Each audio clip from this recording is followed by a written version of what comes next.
Hello, I'm Amanda Hocking, and I'm here to talk about mermaids. Because it is a mermaid, and I know this is like the final week of the month. I'm finally getting around to recording this video. I'm wanting to do it all month because I love mermaids and sirens, obviously. But I've just been this month getting stuff ready for Tristitia, which is, as I've talked about before, in case you missed it, Tristitia, the second book in the Seven Fallen Hearts saga, will be out June 24th. It is available for pre-order as an ebook right now, and it will be available as a paperback closer to June 24th, hopefully. Since it is MerMay, I want to talk about the Watersong series, which, as you may know, is my four books and one short story that I wrote. It's been almost 10 years now since it was published. 10 years now. No, it is 10 years. Oh my gosh, I just realized that it's going to be the 10th anniversary for Wake this summer. That is so crazy. I can't believe that. So I'll talk about the Watersong series. I can't believe it's been 10 years. Yeah, I'll have to do something in August. I don't know. That completely blows me away. Time flies, I guess. Anyway, before I get into the video, though, I wanted to talk about a new series that I'm going to launch. I'm going to switch out from writing on Wednesdays. And I think I'll just make it more seasonally that I'm doing writing advice and then switch out between other stuff because I guess, I don't know, I just like to change things up a bit. But so starting next Wednesday, I'm going to be doing a series called What If on Wednesdays. And then I'm going to talk about different things. I'm going to talk about what if characters had chosen to date different romantic interests in the book. I'm going to look down and see what those books might look like. I'm also going to talk about what if it was a TV show, and I'm going to talk about all the different ways that... Oh, sorry, sneezing.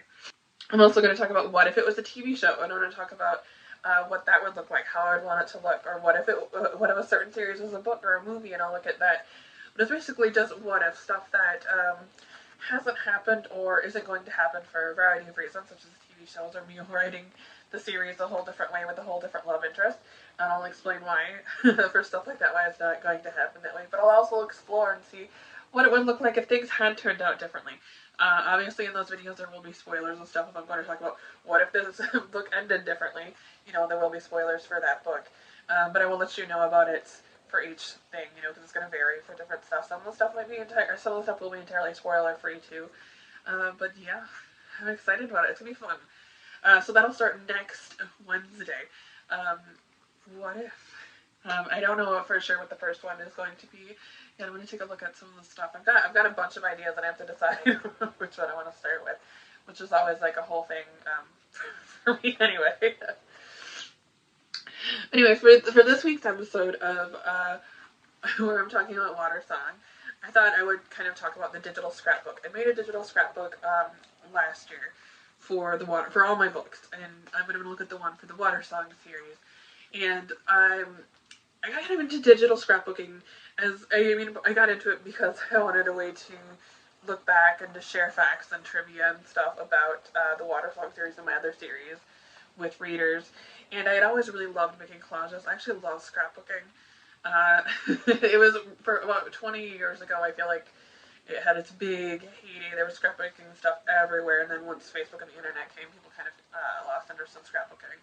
But I still like it, and I really, really like digital scrapbooking though, because I was the kind of person where I'd buy like really nice like stickers and stuff, and then I would never want to use them because they're like, you can only use them once, and I want to put them in the wrong spot or something. But with digital stuff, I feel like, well, I can put this here because it's easy to move or fix or replace. So I really like digital scrapbooking for that.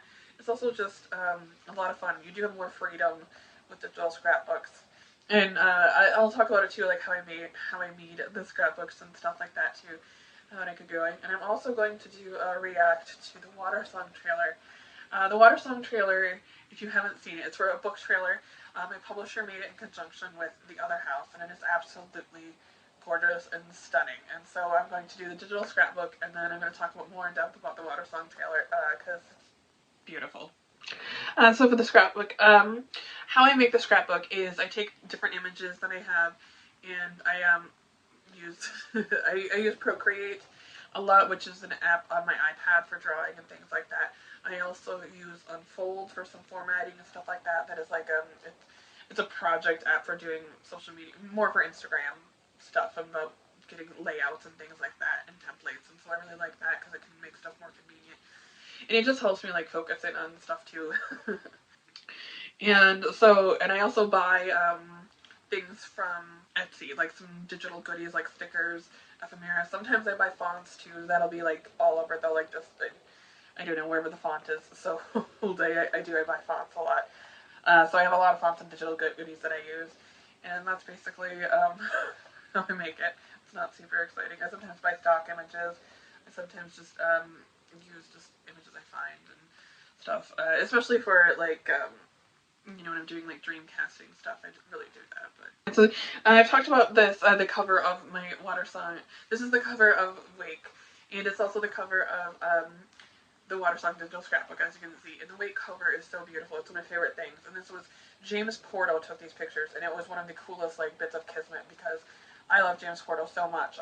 He had these really like incredible series of winged women that he did, and I just really love them. He does some really cool things with digital art, and he's done a bunch of other like ad campaigns and stuff that look really cool. But so it was very, very cool for me to see, like, my publisher did it without knowing. I love James Porto. They approached James Porto and they said he's going to do this, and I was like, oh my god, are you serious? Like, it was so crazy. I was so excited, and the covers really did turn out so beautiful for all of the books, but especially I love this one for Wake. It is beautiful. So and this one here, this cover here is for Title, and I this was the only cover that I've ever known exactly what I wanted in my mind. Usually with my publisher, it's very much where I go up to where I'd be like, just, you know, here's some themes, some colors, just, I don't know, just make something pretty, and they would usually just deliver something amazing. But with this one, I was like, I know exactly what I want on the cover. I really wanted to showcase Daniel's tattoo, which is so important, and I love it.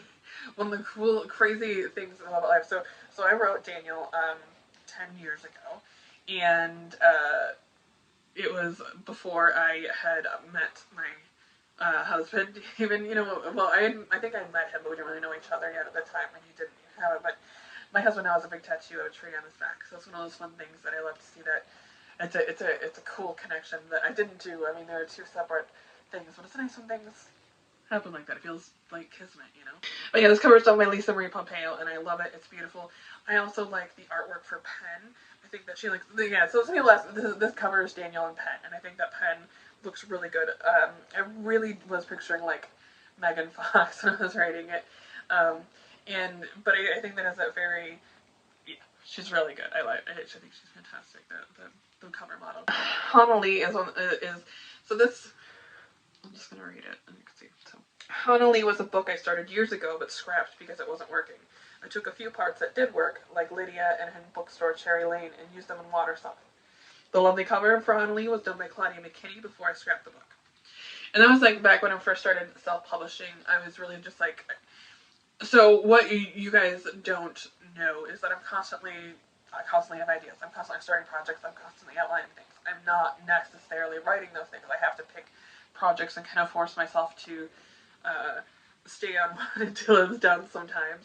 But part of my process does involve me brainstorming and working on other things. It helps keep the creative juices flowing.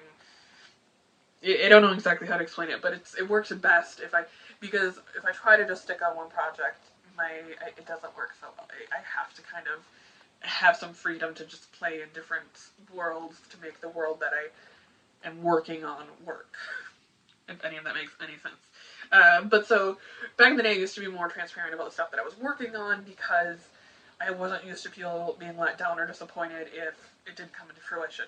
Now I'm a lot more protective of stuff, and I only tell you and announce projects when I know they're like right before they're going to be published, or if they're announced through a publisher kind of thing, because that's the best way for me to do it without anyone getting let down.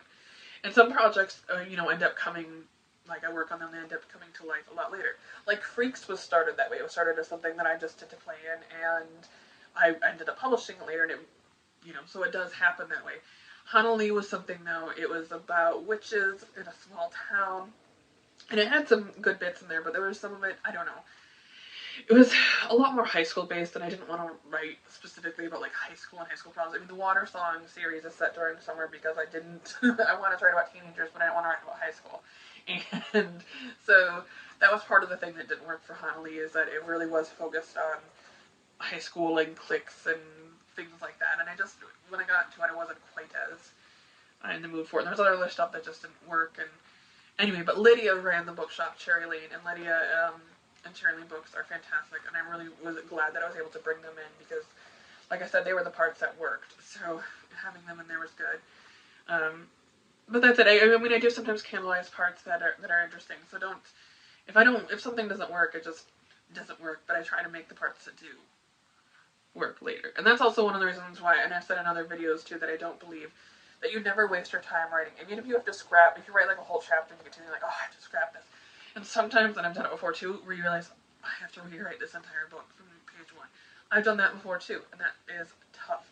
But it's never wasted because all of the ideas, built on the ideas, the experiences, and things that you need to go through to get to the ideas where you need to be. I couldn't have written Watersong if I didn't write Honolulu and scrap Honolulu. So, that's how that works. My Watersong mixtape.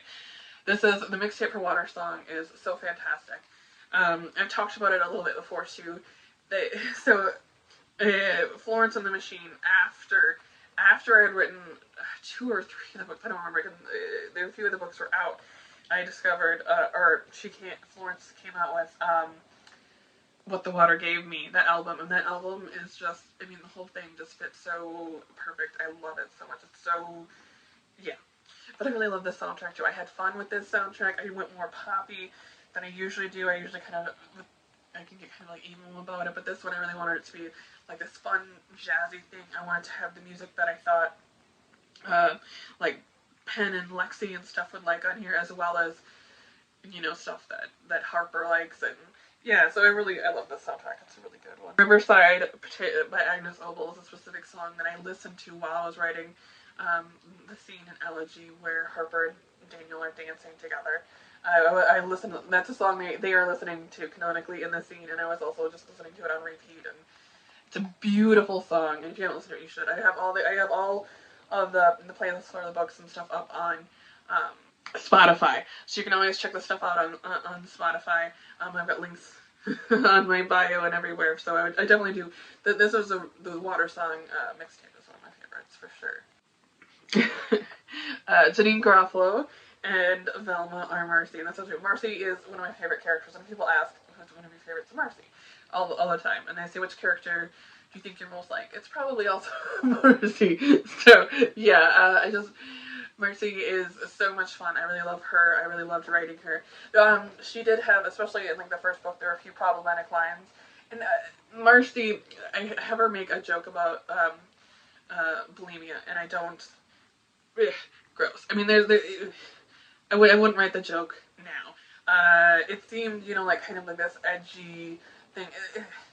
You know, I wouldn't. It's a gross joke. I'm sorry that I made it, and it's one of the things, there are a lot of things I really love about these books, and I feel like I did right. This is one of the things I did very wrong. And there's some body shaming and stuff in the earlier books that I would have done. I wish I hadn't done it. And I definitely think that joke is not representative of who I feel like Marcy is. So, yeah. But I still love Marcy. Here's some Watersong inspirations.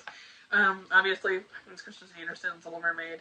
I mean, even Disney's Little Mermaid too. Although I specifically didn't want to go very Disney with this, and I mean, yeah, I wanted it to be, because the original, I remember, because I grew up, you know, watching Little Mermaid like many young people in my age group and younger, and so I watched it all the time. But then I also had a book that had like, you know, folklore and stuff, and then I realized how freaking brutal.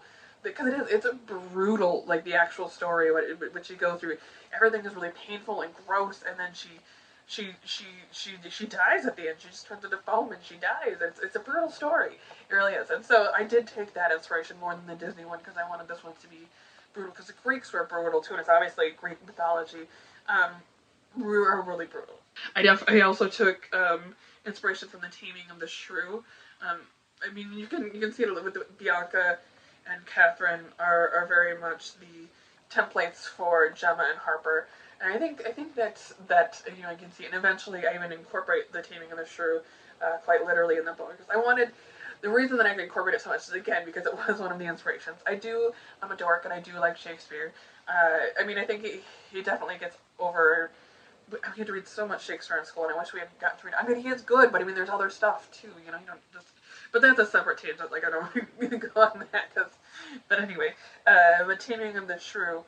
Um, the reason I incorporated it as a play in the books is because I really wanted to have an event to bring all the characters together. Because so much, especially in the Watersong series, I in the first 2 books I used 2 POVs for Gemma and Harper, and as the books go along, I even have more POVs because there's stuff that I needed to see that Gemma and Harper weren't there for, and it's the characters are pulled apart and they're doing so many separate things, and so I wanted to have something to have them all come together, and that is why I have The Taming of the Shrew, so you can kind of see them all come together, and that's what the premiere is about, because at the beginning of Elegy, the play premieres, and you have this set piece where you get to have all the characters come together, and that's really what I wanted, because I wanted to have at least one last time, maybe even one time in the book where all of the main characters in the same room together, because that like almost never happens in this series. They're always kind of like spread apart, but in like just this one scene in the 4th book, they're all there, and that's why I wanted to have the play in there, and also it was a nod to the inspiration and a nod to the characters themselves. And then obviously the anglerfish was a huge inspiration. I think the anglerfish is absolutely horrifying. It scares me so much. And so being able to incorporate it, I think was, me working through how terrifying I think they are. So this is behind the scenes of the Watersong book trailer with the production company, The Other House, and they're out of Oregon. I got to meet them. It was one of the coolest parts of my book tour. When I went on the book tour for Wake, I did a big one all across the country, and one of the stops was in Portland, which is where The Other House was. They might still, I believe they're still based there. I don't know for sure. And so I got to meet them, and they were just so nice and so excited about working on it all, and it was really fun. And the trailer is so gorgeous, and I'm going to go through it later because it is so gorgeous. I love it. It's one of the coolest things. And you can go to their website, the Other House website, and they will show you some behind the scenes stuff, and I recommend it, because they've also got some other stuff that they do, because they work on a bunch of stuff, and it's pretty cool, but the trailer is so beautiful. This is, we'll just read this part. When I started writing the Watersong series, my grandma was alive. When I finished the final book in the series, she was not. She'd been battling Alzheimer's for years, so she never read any of my books, although she'd read hundreds of my short stories and poems. She'd saved everything I'd ever written, from Christmas cards to high school assignments. If Nanny had ever come across it, she saved it. It would be impossible for me not to acknowledge the massive impact she had on me in my writing. Every word I've written should be dedicated to her. It's from the Acknowledgements of Elegy. And I know I talked about it a little bit too. I definitely think that the character of Natalie, who has traumatic brain injury, was me working through some of the trauma that I was going through with my grandma having Alzheimer's. And having Alzheimer's was terrible. Her death was terrible. I don't know. I'm kind of going through some re-grief this year. I mean, because I'm coming up. That's I'm coming on the 10-year anniversary of her death this year. She was not. She'd been gone mentally for 12, 15 years. You know what I mean? And like not before that, but also altogether. And so it was rough. It was rough. And you try to focus on the fact that you had time together. And sometimes it's easier to do. Sometimes you can be like, all right, I got to know her. I got to spend all these years with her. I need to be grateful for that. And then other times you can just be angry that she's not here, that she didn't get to meet my husband or my stepson or read any of my books, or I didn't get to take her to England. When I was finally able to financially afford to take her to England, because my grandma was born in England, and she came here when she was 21. And when I was finally financially able to take her to England, her mind was gone, and I couldn't take her to England. So, but I'm not. No, I'm getting. But I included that because it was part of the information. It was part of what I was working through. It's part of. I mean, it's in the book. It's in the book. It's in me, and it's in the book. And that's what I try to think about too. Is that's part of it. Is there's that poem by E. Cumming that I use a lot because I like it. It was even one of the readings of the wedding was, "I carry your heart. I carry it in my heart." And that's true. That's how it goes. You carry them with you, and so she's in me, and she's in my books, and that's part of the way that I, keep her around. But anyway, let's move on to heavier things. Here are some of the foreign covers for Wake. It was one of my most translated books. The Watersong series was. Switched and My Blood Approves.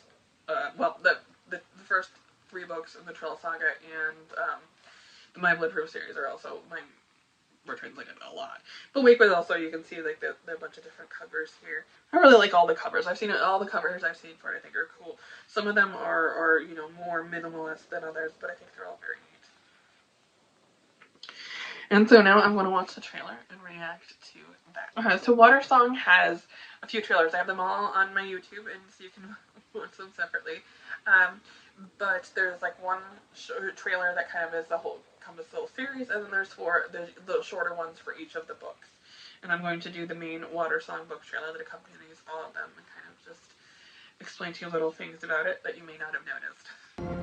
I love this opening shot so much. I mean, that guy's a good Daniel. I really love the girl that they had for Gemma. I think oh, there they go again. Who? Those creepy girls. Gemma and Something Harper. about those girls I don't trust.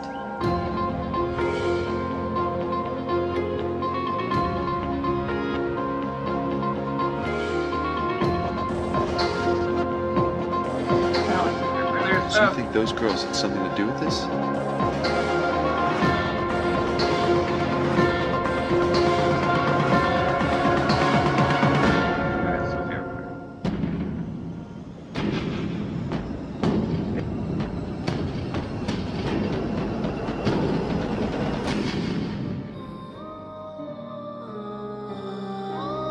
You're one of us now.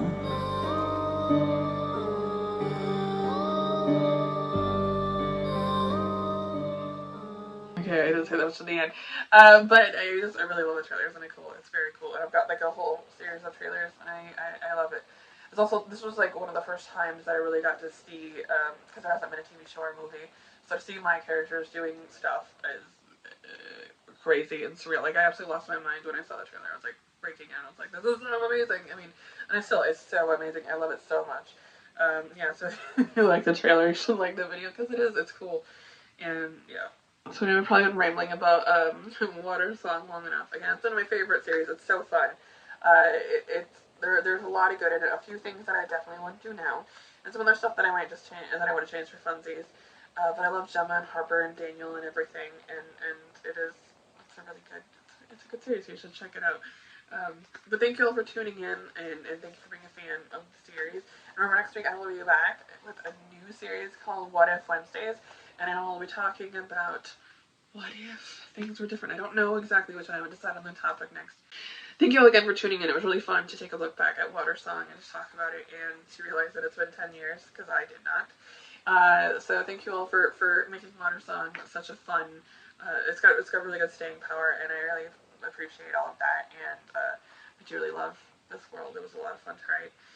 If you like this video, please hit like and subscribe. It does help with YouTube algorithms, and it helps so I can, you know, keep making these videos and keep writing these books. But until next time, stay safe, be kind, and happy reading. You're one of us now.